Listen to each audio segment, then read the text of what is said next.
They said Gray paved the way, changed the rain, released the pain. Least you sane, getting paid, trend setting, brighter days. Doper rap, tighter sets, high in deli, I'm a fighter jet. Journey. What's really good, ladies and gentlemen? I can't believe he switched that wallpaper that fast. Salute to Muffins Martinez, Rob K, MLW Confusion, myself. Y'all already know what it is, man. So listen, hey man, I get paid by the effort, not by the hour. So listen, we got some cool news because I think all three of us on this panel have all been impressed by Trevor Lee, right? Like, I was there when he first debuted in Impact Wrestling with GFW. I've seen everything he's done in that era, to Muffin seeing everything in Canada. So we got a great in-house seat of Trevor Lee, and we got to see him mature, do his thing. We see, obviously he's no longer with WWE, and we had the huge news coming out of MLW. Donovan Dijak is in the motherfucking building. You're like, oh shit, this looks serious. Then we sit there. I think Rob throws into the chat, hey, have you fucking guys seen this shit? No, we did not see fucking Trevor Lee in MLW. So Trevor Lee, and I think this is the show that we're about to go live with, right? Debut? No, he'll be in October. Yeah. Oh, he'll be there in October? Next month. Yeah. So now, gentlemen, I'm excited for this. I want you guys to talk. I'll finish off. I don't care who goes first. Trevor Lee and MLW, what do y'all got for me? I think, there's no way. There's plenty of ways, let's be realistic. But in theory, on paper, there is no way, this isn't a good move for Trevor Lee. He can do a little bit of everything.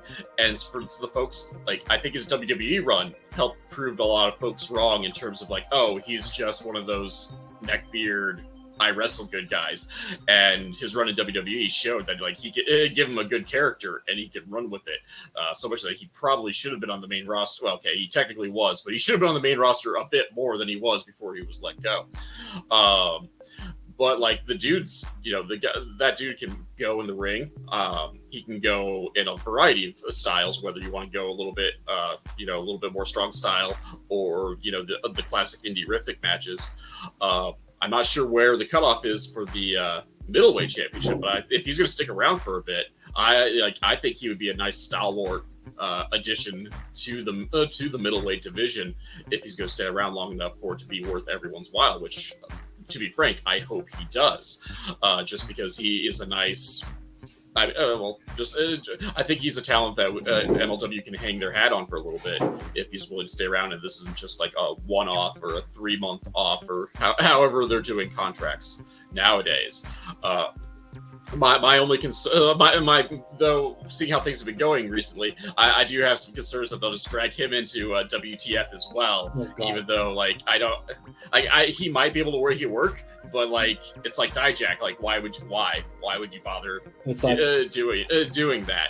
But that being said, I guess regardless of what they're based on news alone, I'm excited for this here signing, his incoming debut for MLW, and just really kind of curious to see where he's going to go with it, and if he's going to bring back is he going to be the Carolina Caveman, or is he going to do some variation of To the Moon? Yeah. Cameron Grimes. Yeah, Cameron Grimes. But I just said I'm excited for it. Honestly, at a certain level, I'm almost more excited for Cameron Grimes than I am Dijak. Whoa. Yeah, no. Whoa. I'm a bigger fan of Trevor Lee than I am Dijak. Not that Dijak isn't a big signing and isn't the biggest signing. I will not say that Trevor Lee is a bigger signing than Dijak. I'm honestly though more excited for Trevor Lee than Dijak just because that's how my fandom works. Let me kind of interject real quick before Muffins goes in. MLW has a lot. Let me go in. Yeah, hold on. Let me go in. MLW has a lot of Cameron Grimes, Trevor Lee types already. They don't have a lot of Dijak types. They have a lot of undersized talent, and when I say that, I'm not saying they're midgets or nothing like that, but they're what would you call them? They're the powerhouse guys or whatever. They don't have a lot of them, right? There's not a lot of size pause in MLW. So it free ranges to a lot of cruiserweight, middleweight kind of guys instead of the heavyweight guys. I think that's where I was going with that. So I like Cameron Grimes. I think this is great for MLW. Regardless of what anyone fucking thinks, I think that at this point, you either give him to BRG or Ikuro, because I think that one of those two need that match. And I'm not saying that he can't come in and win or they have to win.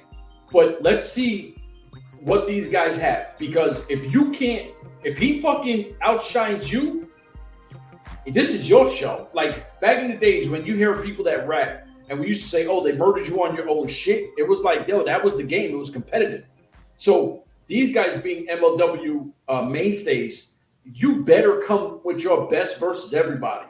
I don't want to see an outsider come in and outshine you. So I think he's an ultimate test. And if we see him at least 6 months to a year, that's a major win for MLW. My fault. Yeah, and I was gonna say, like Trev had mentioned earlier, we've seen him from what was it, GWF or GFW? GFW. Dude, and every time you say those letters, my mind goes like to 2014, 2013, or something like that. We've been seeing him, Trevor Lee, in that. Was the caveman and all the hair and shit like that. Yeah. And the dude is only 30. Like the dude is 30 years old right now. But it feels like that dude should be like in his 40s, 50s. Because he's been out for such a long time wrestling.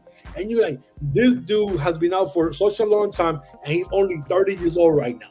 So that right there should tell you where or how much this guy's been out here and how people know of him. That he's still out here doing his thing.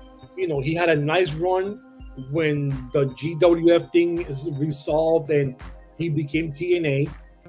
He won the X Division title, right? Yep. Once? Twice, okay. And it should have been more than twice because I thought he was very athletic at that time for all the guys that were there. With the Motor City Machine Guns, Andrew Everett, Tigre Uno, and all the guys that were like that fast. Mandrews was there too, and they dropped the ball on Mandrews. Mandrews been there like twice or maybe 3 times. The last time with a tag team, and they still dropped the ball on him. So yeah, insane worker. Yeah, Subsonic. I think that was the name of the tag team. So yeah, we know his resume. We know what he brings to the table. Unfortunately, he was good like everybody else in NXT. They go to the main roster and has nothing for you. Well, I was gonna say on their Uncle Vince's eye, a lot of guys we don't have much stuff for you. Maybe now it would have been a different story with how things are being run now in WWE. So maybe he would have fit into that mold now. No, you don't think so, Rob?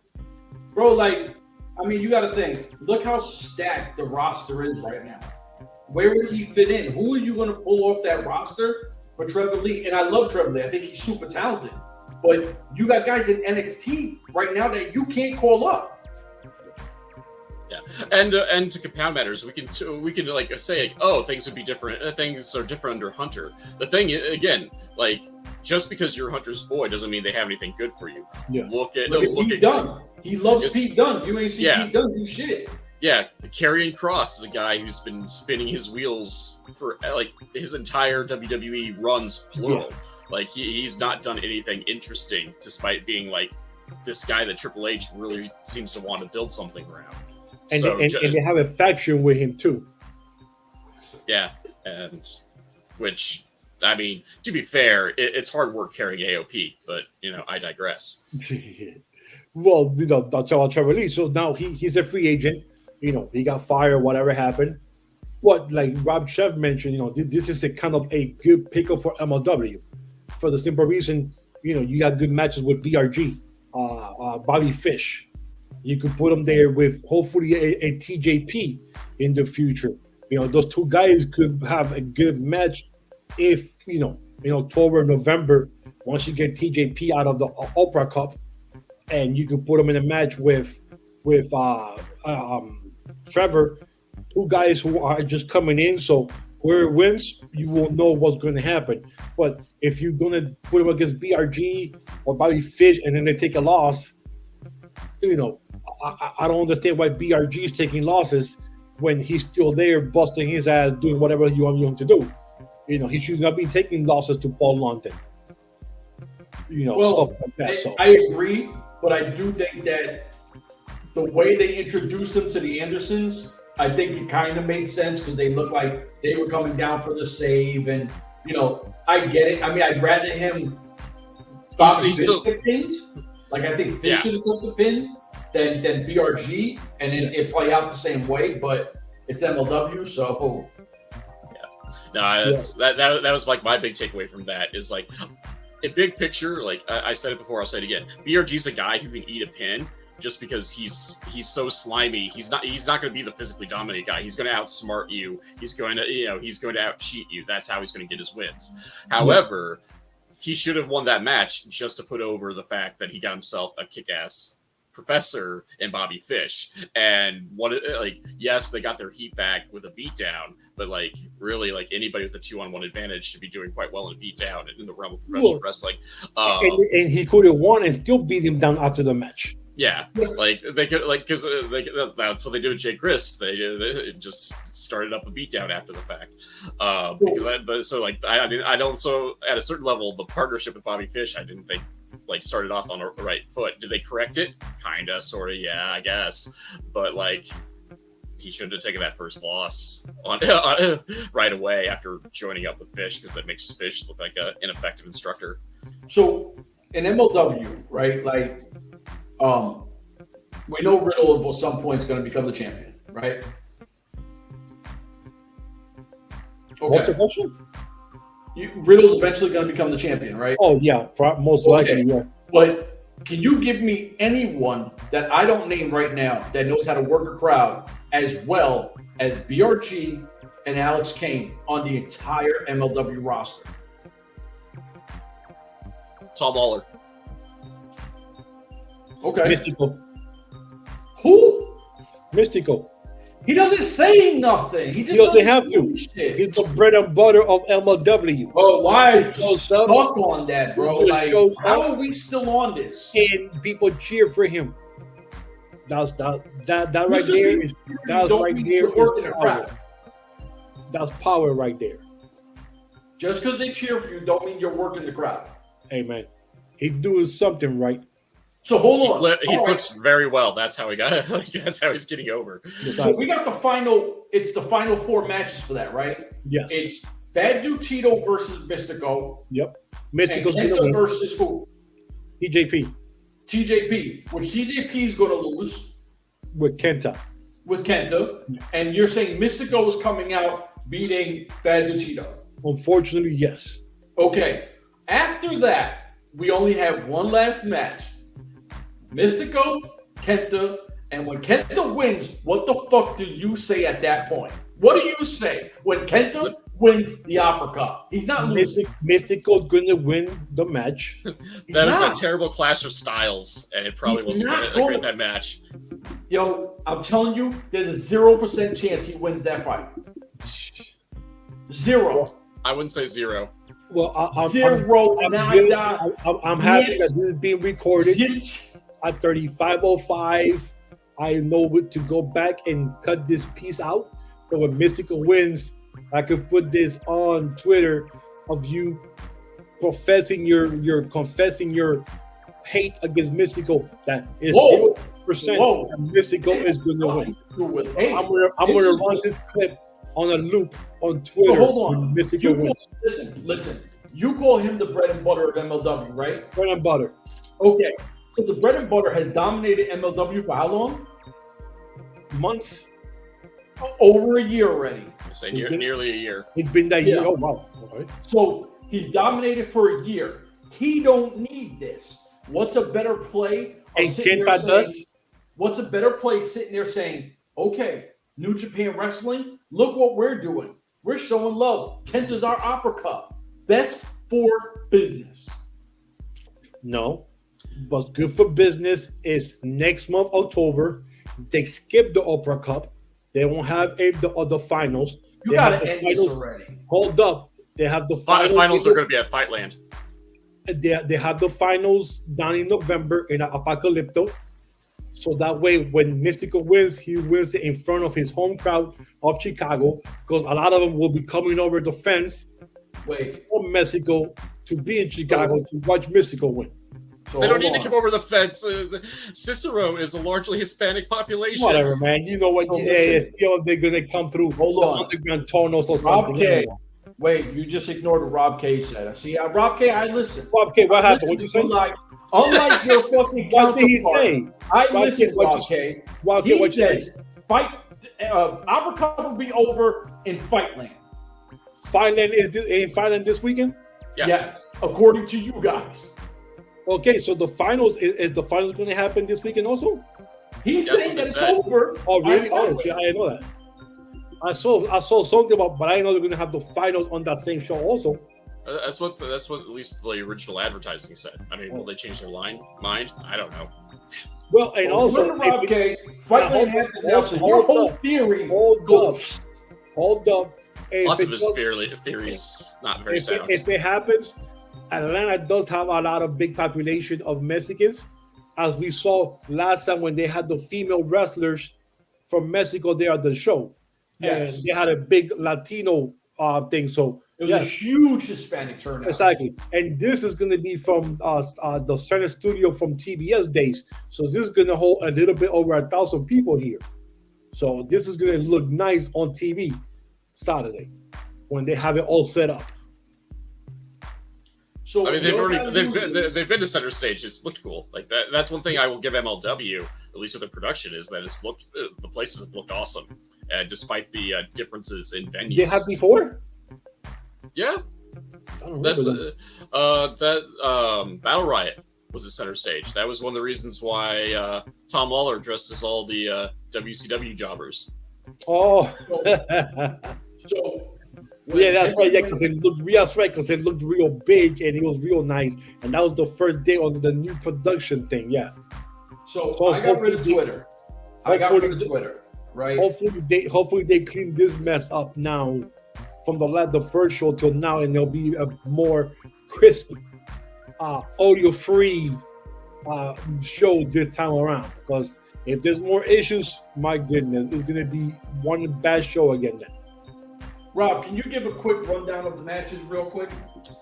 Oh, yeah. You should have dropped me an Iggy a little bit, and I could have pulled it up instead of. No, so hold on. I'll talk some shit to Muffins anyway. Okay. So- okay. Yeah. Tell Muffins why he's wrong, and I'll pull up Yeah. the So when- poster. Oh Lord. I don't have Twitter because I deleted it because it's a fucking cesspool of fucking political monsters nowadays. So when Kenta wins, you don't have to tag me, but on the @Urban Wrestling Network Twitter, I'd appreciate it if hey, I was wrong. The GOAT of GOATs said it, and he's always right, like he always is. I'm wrong. That's all I want. I just want a little bit of acknowledge me. If we're gonna talk this wrestling shit, acknowledge me. Whatever. All right, then. Okay, Roman Reigns. Okay, I do have Fightland at least the Fightland poster pulled up, so this is going to be the main card as it stands at the moment. Adam Priest returning to face the Coward Okamura. The Andersons battling the Bomaye Fight Club, who are already getting a shot at the tag team titles next month. So we'll see. We'll see how this one goes. Make no sense. Yeah, Donovan Dijak will beat Timothy Thatcher because that's what Timothy Thatcher does in MLW. Yep. It'll be a good match. They'll pipe up Thatcher, and then he'll lose because they hate me. They personally hate me. And then, of course, the Opera Cup semifinals with Badu Tito taking on Mystico and Kenta battling TJP, and the winners will face off in the Opera Cup finals. Is what the label says on the trophy. And then the main event is Satoshi Kojima battling Mads Kruger. So at least we know there's going to be one title change, which is going to be Cruel beating Kojima. Well, there's only one title being defended. So. Oh, okay. All right. So that one title is going to change hands, hopefully. There's no women on the card? Not the main card. The tapings. I know. I hate when they do that too. But don't worry. The featherweight championship will be defended at Pit Fighter or whatever the September show is, or second September the tapings, show. Yeah, and then it's called like it's a Taekwondo rules. Like what the hell? Evidently this the second show is called like Pit Fighter, and evidently the gimmick is going to be some variations of like MMA underground fight club stuff, because our favorite fast food breakfast sandwich is taking on Tom Lawler and Valet. I forget the term for it. There's a judo-based match for the featherweight championship, and then just announced. I want to say today. Taekwondo. Is it Taekwondo? I know it might be Taekwondo. I some martial art. I apologize. Pardon? Who's Janai Kai's opponent? Delmi Exo. Delmi knows martial arts? It's going to be a Taekwondo rules. Well, I know I know Janai Kai does martial arts. If fucking Delmi does it, it's going to look. Well, she does now, damn it. She does now. She does now because that's what they are. She is booked to, brother. All you need to do is just throw a kick and a thrust, and you're good to go with Taekwondo. Yeah. And then just announced, I believe today they just announced it. Taipei Death, Ikuro Kwon versus Akira. Oh, that should be a good match. That's going to be good. Yes, that's virtual. I am down for Taipei Death. Yes, I don't know what that means, but that's going to be a good match. I made a Taipei Death T-shirt once that was never used for a death match. What the hell is Taipei Death, anyways? What is that? From Bloodsport, where they tape up their fists, tip it in glue, and then roll it in glass. That's fucking Bolo, bro. You don't remember Bolo? Yes, but okay, I can see Akira doing that because that's why he does a lot of times. But why is Kwon getting into that nonsense? Because he's a pit fighter. Oh God, jinx. Listen, the first match we got from Kwon and Akira was a great match. I enjoyed that. Right? Like, that was really good. If this isn't super gimmicky, these guys can fucking take this shit to another level. If it becomes OD Bloodsport Van Dam fucking Bolo, it's gonna be corny as fuck. Right? Like, but I mean, as long as Ikuro Kwon fucking busts them up, I'm okay. Oh, you know, Kwon or Akira is going to bleed. Like that's of course. That's what I said. Of course he's going to bleed. It's his thing. Yeah. Right up his alley. But Ikuro Kwon is a champ and Akira's not, so it doesn't make sense for Akira to win. Well, he's a tag team champion, so it doesn't matter who wins. Yeah, maybe Akira's the better singles wrestler. Yeah. Get the fuck out of here. Yeah. You're bugging. After the match, they'll become tag team, friends. So Akira wins and fucking Minoru Suzuki kills him? Maybe. I'd be okay with that. Yeah. Why not? I mean, it's Contra. You know, regardless of the outcome, Contra's going to come in and do something. Win or lose, somebody's going to get stumped. So you might as well let Akira win, and then Contra swarms him, and then they can throw him into the entire pile of glass. But this fight's in New York. Akira can't lose in New York. Okay. I mean, Kwon shouldn't lose in New York. Shouldn't is the key word. Shouldn't and doing are two different things. And, I mean, tell that to WWE. He loves humiliating people in their hometown. Now, when is this going to happen? You said, Bob K. No, this is the second YouTube show. This is in Atlanta. This is all Fightland. Yeah, this is part of the Fightland tapings. Yeah. So this is going to be the tapings.